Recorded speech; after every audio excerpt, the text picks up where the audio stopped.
her as the widow of Zarephath. But more than a widow, I remember her as a hospitable mother. Many times the Bible looks at these people as widows or widowers because of the society at that time were looking at their family status and referring them to as such. But as a mother, she was a very faithful mother, a very strong mother who tended her for only child. And here comes a prophet. You can consider him as a pastor if you want. But he came and asked her for some water first. And when she turned around and go to get some water for him, he always called out to her and said, "Hey, take some bread with you." Sounds like a pastor, isn't it? Because if you have asked for something from a pastor, he asks you to do something, he will probably ask you something else more than that. So she turned around and said, "Well, I was going to get you water, but I don't have any bread to give you. I have only some flour to left, and because of the famine in the land, they were all affected by that." And the mother was very desperate. And she turned around and said she didn't have any food or bread, and she has whatever left is the flour and oil that she was going to make the last meal and probably will die after that. That's what she. So you can see the desperate words coming and see the looks on her face, if you can imagine how desperate that mother would be when you have a child who cannot be fed, and they were planning to die after this. So this is one occasion where the motherhood came up, and she said, "We have a child and I have to feed him."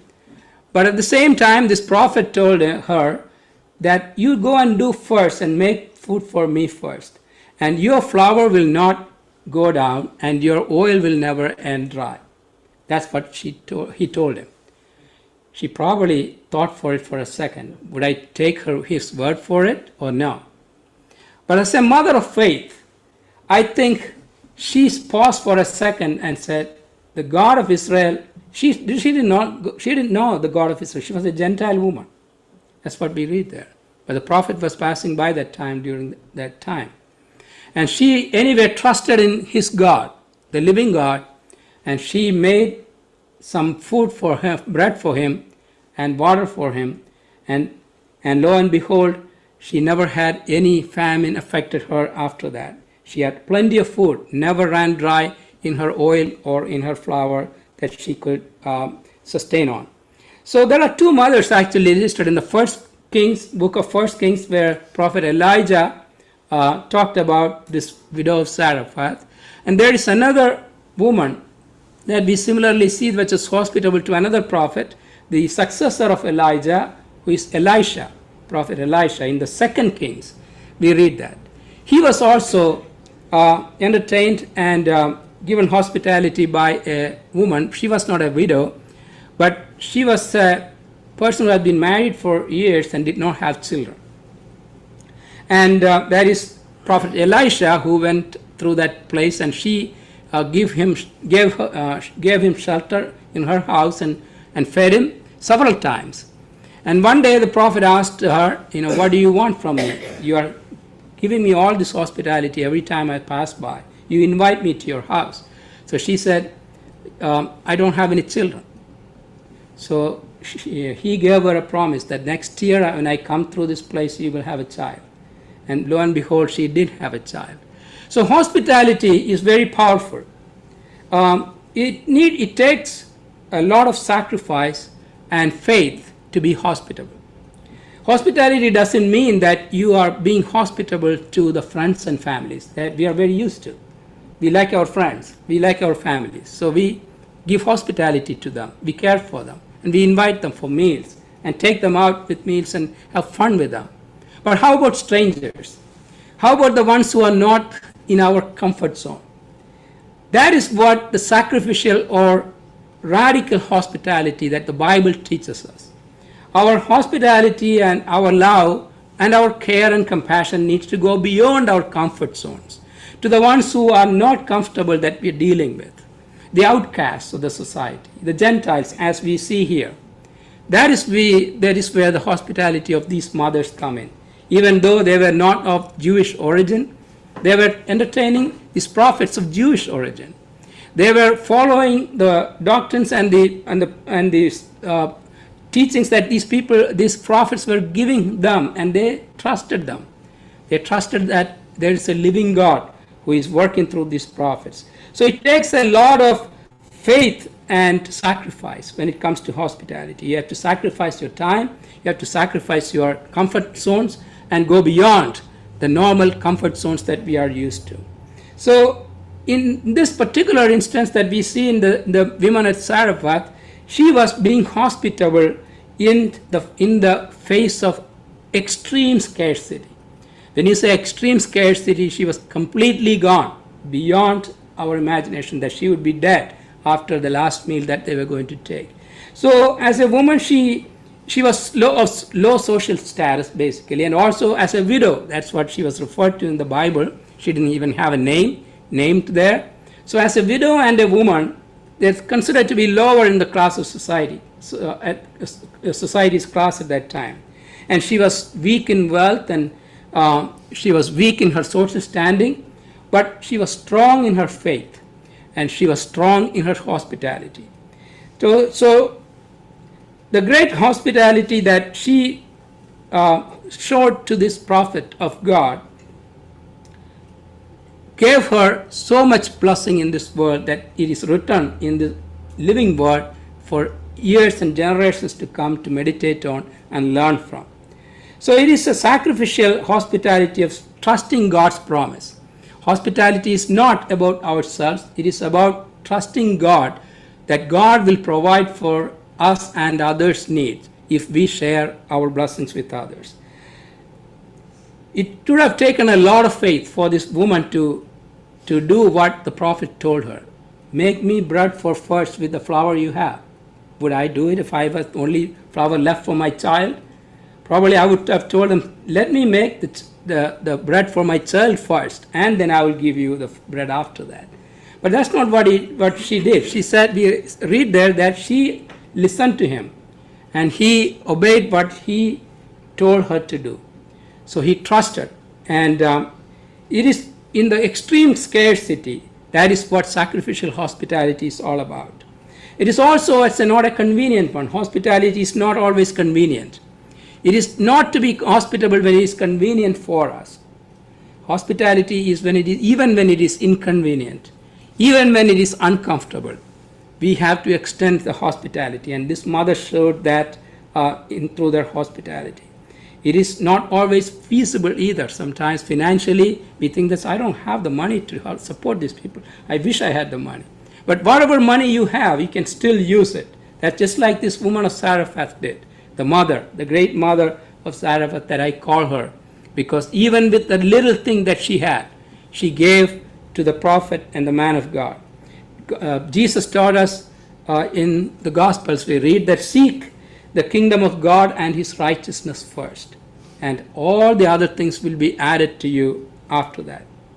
That's our principle of faith that we are following from Jesus. So it is not only an act of sacrifice, it's also an act of trust in a God, that we believe that God is able to provide for us, even in the midst of scarcity. The power of hospitality is very big. As you look at this, what happened afterwards, after this next passage will tell us about a thing that happened there. Not only there was a powerful blessing that happened, that her flour never ran out, her oil never ran out. That's a great miracle that happened. But even more after that her son fell ill, and the only child, and he died later on at some point. And then she was broken. The only child, she didn't have a husband, she had only one child, and he died. And then he prayed to the living God through the prophet, and the prophet prayed for the child, and the child was raised from death. So the power of hospitality is great. It will bring miracles in our lives when we extend our hospitality to others. In Genesis, remember how Abraham and Sarah didn't have children for a long time. 25 years since God gave them the promise that they will have a child. and he will become the father of nations. And they probably lost all hope in this after 25 years of having no children. And one day while Abraham was sitting outside his tent in his house, there was two people, strangers passing by. He hosted them. He invited them to his house and was hospitable to them and asked them to stay in their house.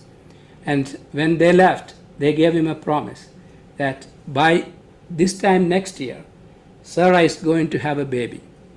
And you all know that Sarah laughed at it because she was 99 years old at that time, and how can somebody like that have a child? But that's what God's promise does. It will bring miraculous things in our lives, even beyond our expectations. When you are being hospitable, those were two strangers. But in Hebrews, when we read in Hebrews about this particular instance, we read that do not neglect to show hospitality to strangers, for thereby some have entertained angels unawares. These two people that Abraham entertained were angels. He didn't know that. Those two angels were the two who went to Sodom and Gomorrah later on, and they destroyed the cities. Those were two angels, and Abraham did not know that. So when we get opportunities come on our ways, remember that God has sent somebody as angels so that you can show your hospitality to them. There are hidden miracles and powers behind the hospitalities that you do. Sacrificial hospitality will make room for God's miracles in our lives. When we offer hospitality to others, we also are imitating God. God is the great giver of hospitality.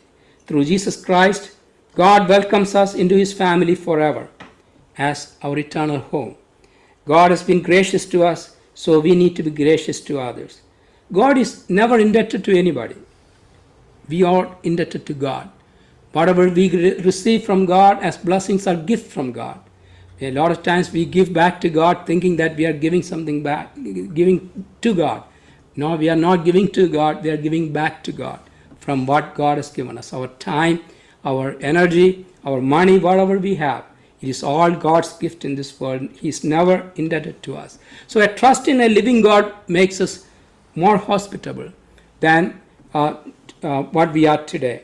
So the woman of Zarephath had nothing but gave everything that she had, but received everything that mattered in return. God sending Elijah to the widow of Zarephath, or the mother of Zarephath, tells us something about hospitality, that God may be sending someone specifically to our way one of these days, or any time that we see somebody in need.